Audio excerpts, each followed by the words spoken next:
है क्या? ज्यादातर लोग जानते होंगे भारत पेट्रोलियम। हो सकता है आपके घर में भारत गैस का कनेक्शन हो या आप भारत पेट्रोलियम के किसी पेट्रोल पंप से अपने बाइक या गाड़ी में पेट्रोल भरवाते हैं। बीपीसीएल एक बहुत बड़ा कंपनी है। इसके पास लगभग 15,000 पेट्रोल पंप है, 33 मिलियन टन कच्चा तेल रिफाइन करने की क्षमता रखती है और साथ में ये जो रिफाइनिंग कैपेसिटी है ये पूरे देश की रिफाइनिंग क्षमता का 13% है। तो आप सवाल पूछेंगे कि ऐसे कंपनी की निजीकरण करने की जरूरत क्या है? क्या यह बहुत खराब कंपनी है? क्या बहुत ज्यादा लॉस हो रहा है यहां पर? क्या सरकार का पैसा इस पर बर्बाद होता है? जी नहीं, बीपीसीएल ने पिछले 5 सालों में लगभग 35,000 करोड़ का मुनाफा किया है, 19,600 करोड़ का टैक्स सरकार को दिया है और लगभग 9,000 करोड़ का डिविडेंड सरकार को दिया है।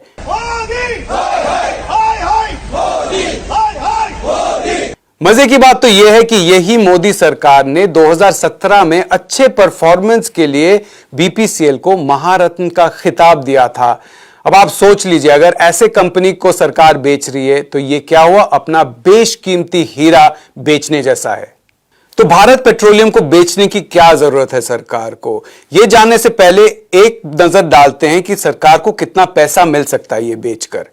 बीपीसीएल का मार्केट वैल्यू इस वक्त लगभग 1 लाख करोड़ रुपए है और सरकार के पास इसका लगभग 53% शेयर है, यानी कि कंट्रोलिंग स्टेक है। कंट्रोलिंग स्टेक का मतलब क्या है? मालिकाना हक।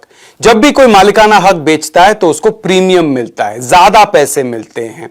पिछले साल सरकार ने अपने एक और कंपनी को एचपीसीएल, इसको ओएनजीसी को बेचा था, अपने ही कंपनी को, लेकिन उस वक्त प्रीमियम चार्ज किया था 18%।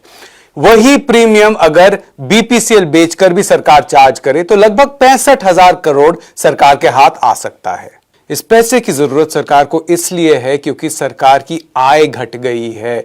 आप जानते हैं कि जीएसटी से जितना लक्ष्य था उतना पैसा नहीं आ रहा है। साथ में दिवाली से पहले ही कॉर्पोरेट सेक्टर का टैक्स घटाकर सरकार ने निजी क्षेत्र को 1,45,000 करोड़ का तोहफा दे दिया है। तो कॉर्पोरेट को तोहफा और इसकी भरपाई कौन करेंगे? सरकारी कंपनी में काम करने वाले कर्मचारी। बीपीसीएल के जो कर्मचारी 7-8 साल से लगातार अच्छा परफॉर्म कर रहे हैं उनको निजी क्षेत्र के हवाले किया जाएगा। और इसका क्या मतलब है? इनकी छटाई होगी, क्योंकि बीपीसीएल तो अच्छा खासा प्रॉफिट कर ही रहा था। अब और भी अगर मुनाफा बढ़ाना होगा तो एक ही उपाय है, लोगों की छटाई और बाकी कर्मचारियों को ज्यादा काम करवाना। सरकारी पेट्रोल डीजल कंपनी के निजीकरण से एक और बहुत बड़ा खतरा है और वो ये है क्योंकि पेट्रोल डीजल हमारे अर्थव्यवस्था के लिए जरूरी है, हमारे राष्ट्रीय सुरक्षा के लिए जरूरी है।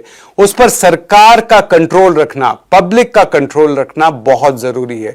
ये अगर किसी निजी कंपनी के पास चला जाए तो उससे राष्ट्रीय सुरक्षा को हानि पहुंच सकती है और इससे भी ज्यादा हानि पहुंच सकती है अगर ये किसी विदेशी कंपनी के कब्जे में आ जाए।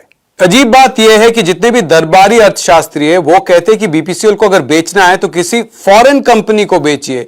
उनको कोई डर नहीं है कि देश की आर्थिक सुरक्षा पर हमला हो सकता है, बल्कि उनको तो यह डर है कि कहीं सरकार इसको इंडियन ऑयल कंपनी को ना बेच दे। इंडियन ऑयल कंपनी यानी कि आईओसी, जो कि एक और सरकारी ही कंपनी है। तो आप अखबार में देखेंगे कितने सारे आर्टिकल आ चुके होंगे जिसमें कहा जा रहा है कि आईओसी को मत बेचिए।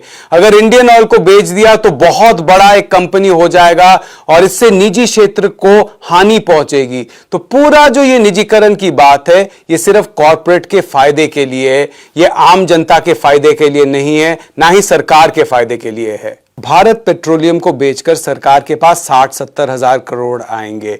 पिछले 5 साल में सरकार ने बीपीसीएल से सिर्फ टैक्स और डिविडेंड के तौर पर लगभग 30,000 करोड़ लिए हैं। तो भारत पेट्रोलियम जैसे हीरे को खोना किसी कोहिनूर को खोने से कम नहीं है।